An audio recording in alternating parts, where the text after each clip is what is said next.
yesterday what we had seen, हमने क्या देखा था, कल हमने देखा था कि Ernest became old, and when he became old, he also became very famous. He was not famous only in the valley, but beyond the valley. Valley के बाहर भी famous था, and that's why what happened, the people, famous people from the city. What kind of famous people? Professors of universities, some famous men of active members of the society, जो कुछ समाज सुधारक होते, they also started coming to the valley for what? To meet Ernest. Ernest को मिलने के लिए, because Ernest was very famous at that time. So when he said that, author said that there were white hairs, उसके चेहरे पे सिर पर white hairs आए थे. There was a burrows, burrows, burrows मतलब wrinkles were on his face. But though he had become very old, he had also become very wise, very intelligent. और तो उसी वक्त क्या हुआ, एक poet same time पे, when Ernest was becoming famous in the valley, at the same time there was one poet था, कवि था. He also was the son of the valley, वो भी valley का ही पैदा हुआ व्यक्ति था. And he had left valley when he was young. जब छोटा था वो चला गया था valley छोड़कर. He also became very famous. How he became famous? By writing the poems. Or what kind of poems he wrote? He wrote very nice poem, very noble poem, very what you call intellectual poem उसने लिखा था उसने. और वो poem पे उसने, he had also written a poem on great stone face. यहाँ देखिए, he had neither stone face was forgotten, मतलब he had also written many poems on the great stone face. अब वो same poems जो इस poet ने लिखे थे, those poem reached Ernest. Ernest को तो मालूम है, he was fond of reading. Books पढ़ना उसको अच्छा लगता था. तो ये अर्नेस्ट जो था, he also started reading the poems of that poet. उसको poems पढ़ना जब पढ़ता था अर्नेस्ट, और ग्रे स्टोन के फेस के बारे में जब वो पोएम पढ़ता था, तो he was very much impressed by the thoughts expressed in the poem. Poems में जो भी विचार प्रकट किए थे पोएट ने, वो सुनकर अर्नेस्ट बहुत इंप्रेस हुआ था. तो उसी दिन क्या हुआ, एक दिन ये जो पोएट था, he wanted to meet Ernest. Ernest को, अब देखिए दोनों एक दूसरे को आदर कर रहे हैं. अर्नेस्ट को उसकी पोएम ये पसंद आ रही थी, भले उसने कभी मिला नहीं था, लेकिन उसकी पोएम जरूर पढ़ता था, बुक्स अच्छा पढ़ रहा था. और ये आदमी जो था पोएट, उसको अर्नेस्ट पसंद था, क्योंकि उसने उसके बारे में सुना था. दोनों ने एक दूसरे को नहीं देखा था. तो एक दिन क्या हुआ, ये पोएट अर्नेस्ट को मिलने के लिए वैली में आया. और अर्नेस्ट कहां बैठा था? अर्नेस्ट बैठा था अपने घर के सामने, कॉटेज के सामने ऐसा बैठा था, बुक पढ़ रहा था. एक मिनट. तो ये पोएट वहां पर आता है और पूछता है, good evening, can you give a traveller a night shelter. Night शेल्टरचा अर्थ असतो आश्रय देऊ शकता का रात्रभर एखाद्या ट्रॅव्हलर, कारण त्याला माहित नव्हतं हा अर्नेस्ट आहे. मग अर्नेस्टनं काय म्हटलं, आणि अर्नेस्टला माहिती नव्हतं हा कोण आहे, पोएट आहे. तो काय म्हटला, ग्लॅडली, happily, and I think I have never seen the grey stone face look so hospitably at a stranger. और अर्नेस्ट ने कहा, हो ये why not, you are always welcome. And he said, grey stone face is also looking very happy when I am talking with you. जब मैं तुमसे बात कर रहा हूँ, एक ग्रे स्टोन फेस भी बड़ा हैप्पी लग रहा है. तो देखिए दोनों बैठ के बातें कर रहे हैं, बाजू में उनको ग्रे स्टोन फेस दिख रहा है. The face seem to smile. अब ये जो फेस था ग्रे स्टोन फेस का, अरे ये तो छोटी सी चीज है, मैं तो बड़ी बड़ी चीजें. देखो भाई, कोई तो भी टीवी लगा के बैठा है. कौन है वो? किसके घर टीवी शुरू है? जब आप लेसन कोई भी क्लास अटेंड करते हो ना बेटा, तो make sure that there is no noise in the house. घर में आवाज दे. अगर कोई टीवी देखना चाहता है तो उनको कहना है 1:30 बजे के बाद देखना. तो घर में भी किसी को आवाज मत करने दीजिए आप. सीरियसली पढ़ो उसको, क्योंकि देखिए बहुत कम बच्चे हैं, लेकिन जो भी बच्चे ज्वाइन होते हैं वही बच्चे हमारे सिंसियर बच्चे हैं. जो इसमें नहीं आते वो उनके बारे में सोचना नहीं, उनको कोई जरूरत नहीं है, ऐसा लगता है मुझे ये. लेकिन हम जो, आप लोग जो आते हैं, तो आप अपना डाटा खर्चा कर रहे हैं, टाइम आप यूज कर रहे हैं, तो उसको अच्छी तरह से यूज करिए सीरियसली. तो देखिए तो ये the face seemed to smile but did not answer. अब उसने क्या, दोनों बातें करने लग गए. Now it happened that the poet, though he lived so far away, had not only heard Ernest but also had thought much about his character and wished to meet his man whose wisdom walked hand in hand with the noble simplicity of his life. We had yesterday discussed that ये जो Ernest था, he used to live the life according to his thoughts. जैसे उसके विचार थे वैसे ही वो life जीता था. दैट्स वाई इसमें कहा है hand to hand. Okay. One summer day therefore he arrived at Ernest door. हमने देखा कि अर्नेस्ट के घर आता है एक समर डे और he found the good old man holding a book in his hand. अब उसने जब देखा, अर्नेस्ट को मिला, तो उसने देखा कि अर्नेस्ट वही बुक्स पढ़ रहा था जो उसने लिखी थी. Okay. And then with a finger between the leaves looking lovingly at the gray stone. और जब वो अर्नेस्ट पढ़ता था साथ में वो क्या कर रहा था, he was also looking at the gray stone face. आगे देखेंगे. The poet sat down beside him. Beside mean by the side. त्याच्या बाजूला बसले and they talked together. और दोनों ने बातें शुरू की. Never before had the poet talked with a man like Ernest. अब जब दोनों बातें कर रहे तो ये पोएट को पहली बार रियलाइज हुआ कि he had never met a person like Ernest. ऐसे व्यक्ति को क्यों नहीं मिला होगा? What was special about Ernest? His thoughts, his feelings, his wisdom was unique. It was he realized that, he understood that. त्याला समजलं, this man is not ordinary man. ये आम आदमी नहीं है, ये खास आदमी है. Okay. Okay. Extra ordinary person है. Ernest on the other hand. बोलो बेटा. योगेश शिंदे. योगेश. अरे योगेश शिंदे, काही बोला जाएगा तुला? तुम्ही हा का तिथं पळाले रे सगळे? नाही सर. आव सर. योगेश पळाला. योगेश गेला. योगेश आहे का तू? आहोत सर. बेटा तिकडे आवाज नको करू, आम्ही डिस्टर्ब होऊन जातो ना. बघ गेले का नाही 2 मिनिट. तिकडून तुमचे स्पीकर म्यूट करून ठेवा आणि जेव्हा तुम्हाला सांगतो तेव्हाच बोला. ओके. तेव्हा तुझ्या घरामध्ये आवाज आहे योगेश, टीव्ही बंद करायला सांग घरात. योगेश टीव्ही बंद करायला लाव घरी. स्पीकर क्लोज कर, म्यूट कर. म्यूट कर. म्यूट. योगेश.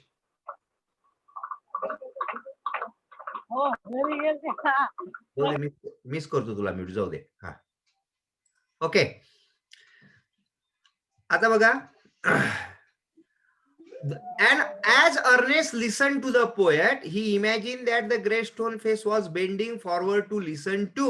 जब ये अर्नेस्ट बात कर रहा था तो पोएट को जब अर्नेस्ट से बात कर रहा था पोएट के साथ, तब अर्नेस्ट को ऐसा लगा ये जो ग्रेट स्टोन फेस है, he was bending मतलब झुक रहा है. काय के लिए?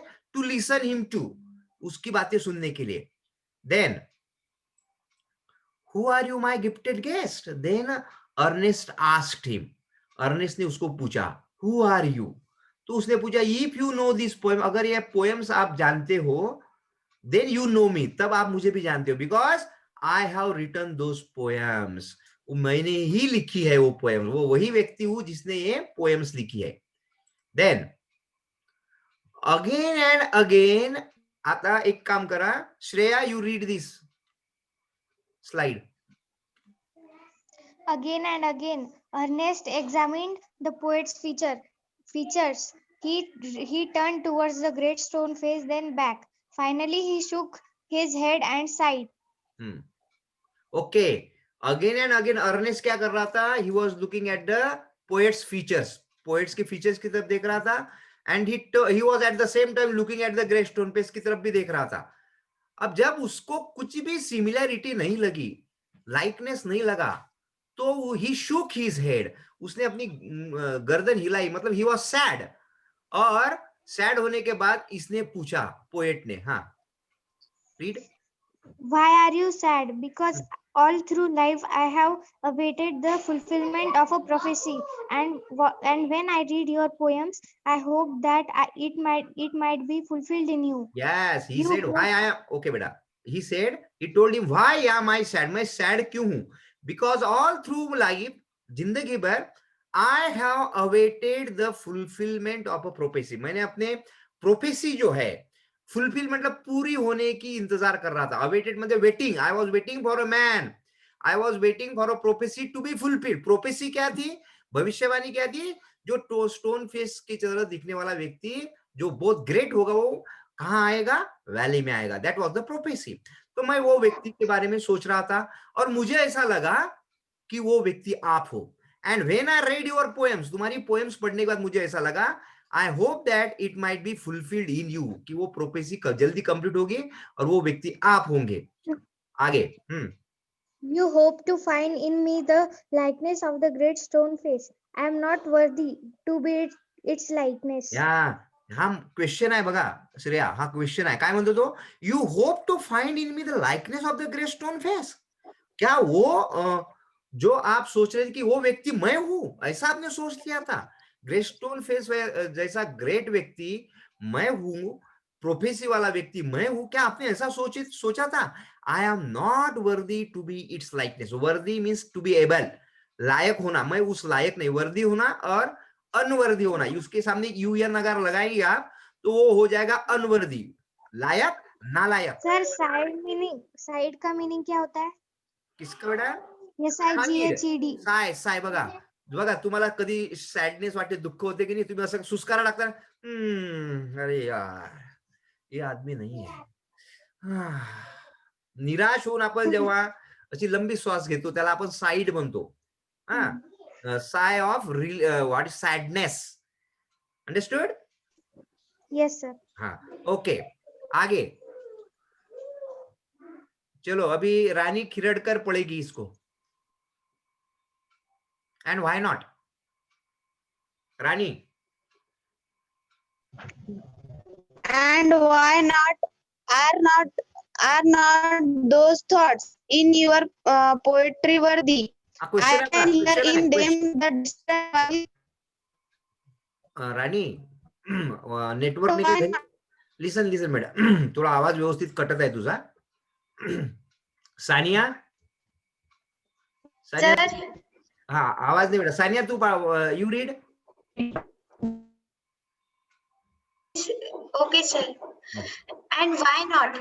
Are not those thoughts in your poetry worthy? I can hear in them the distant voice of a heavenly song. Okay, very good. Stop. हा, एक आपण हे वाचू बघा. जेव्हा पोएटनी म्हटलं की आय एम नॉट वर्दी, तर त्यांना काय म्हटलं? Why not? क्यों वर्दी नहीं हो, क्यों लायक नहीं हो? Are not those thoughts in your poetry worthy? जो thoughts which you express in the poem, they are very high quality thoughts, they are very noble thoughts. Aren't those thoughts वर्दी?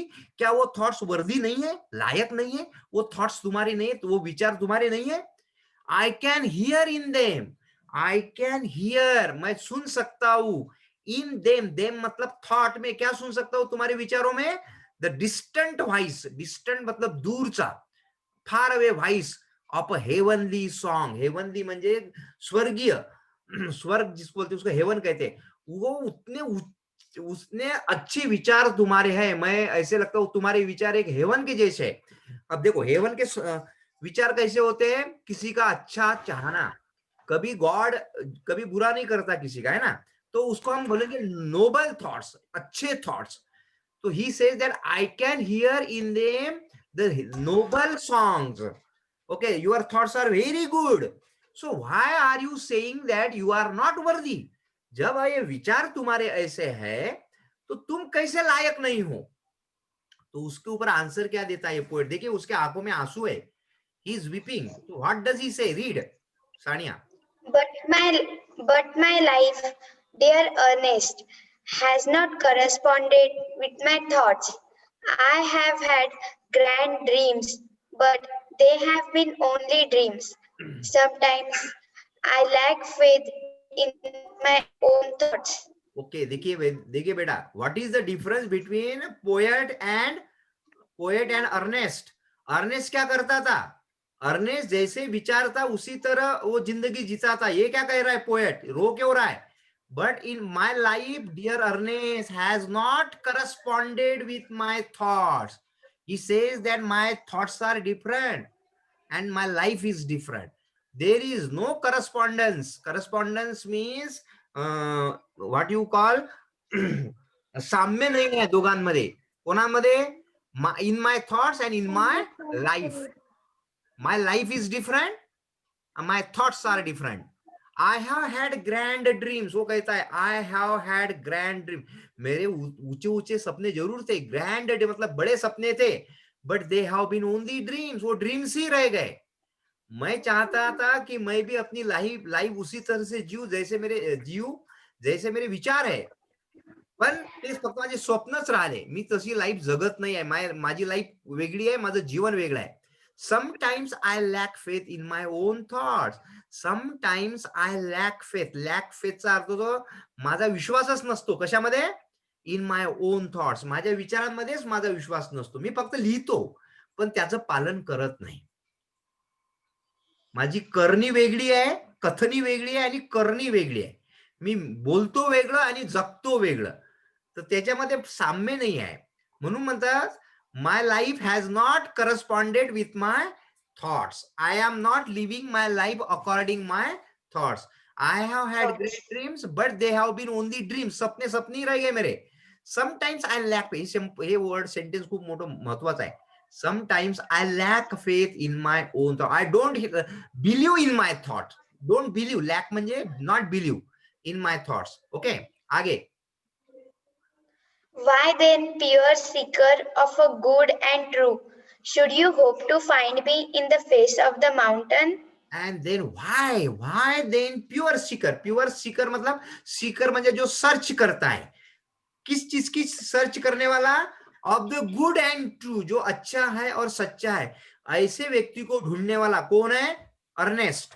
और तुम्हारे जैसा व्यक्ति जो हमेशा अच्छाई को ढूंढता है, should you hope, तुम्हें ऐसा कैसा लगा कि to find me in the face of the mountain, कि मेरे मुझ में वो माउंटेन का चेहरा दिखेगा, ऐसा तुम्हें क्यों लगा? क्योंकि मैं उसके लायक हुई नहीं. ऐसा रिप्लाई दिया किसने? दिस मैन, पोएट ने. आगे. And read. The poet spoke sadly. And his eyes were wet with tears. So too were those of Ernest. Yes, and suddenly what's happened? This poet became very sad and he started weeping. There were tears in his eyes. उसके आंखों में आंसू आने लगे, और उसके आंसू देखकर Ernest, there were also tears in the eyes of Ernest. Ernest के आंखों में भी आंसू आने लगे. Okay, आगे पढ़ेंगे. At the hour of sunset. At the hour of sunset, as had long been his custom, Ernest was to speak to a group of neighbors in the open air. Okay, आगे. Together. Sir, हाँ. आगे का दिखती ना sir 2 minute. Okay बेटा, मैं पढ़ता हूँ. देखिए. Okay, no problem. Sania, listen. At the hour of sunset, मतलब इवनिंग के समय में, hour of sunset, और सनराइज मालूम है, सनराइज मतलब सूर्य उगवने, सनसेट मावळने. As had long been his custom, custom मतलब हैबिट थी. किसकी? अर्नेस्ट की. सनसेट में क्या हैबिट थी?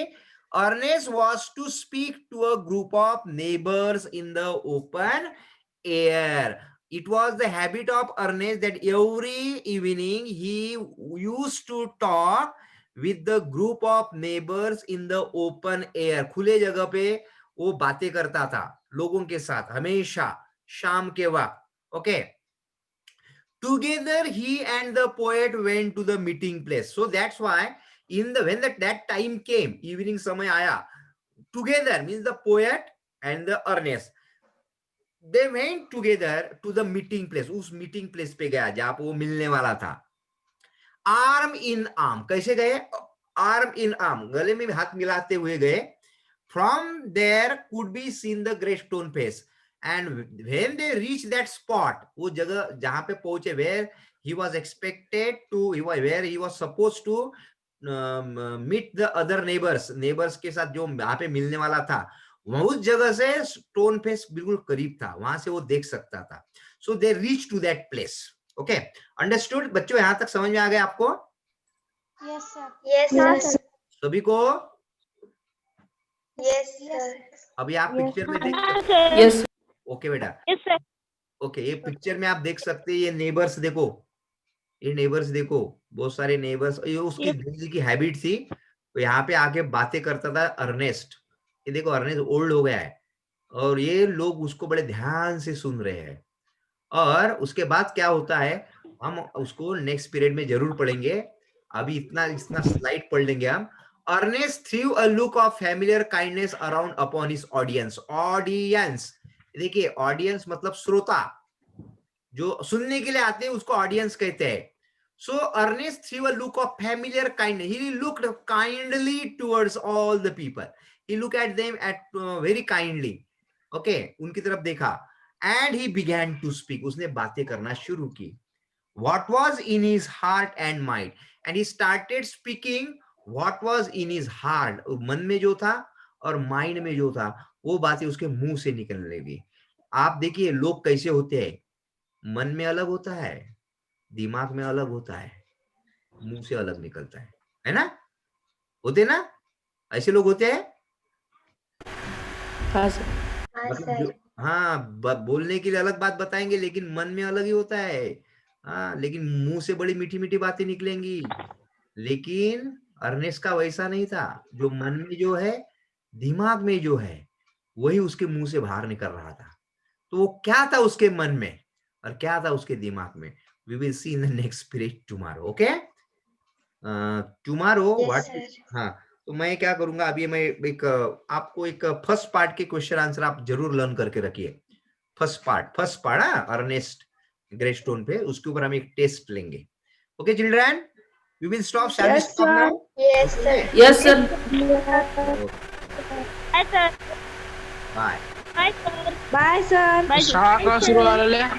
स्टार्ट काढ रे आता Thank you, sir. स्क्रीनशॉट काढा आणि ग्रुप वर Thank you, sir. Bye, bye. School कधी खुला 24 आहे पाठवलं. याचा स्क्रीनशॉट करून टाक ओके बाय सर पाठवला सर ओके बेटा Bye, sir.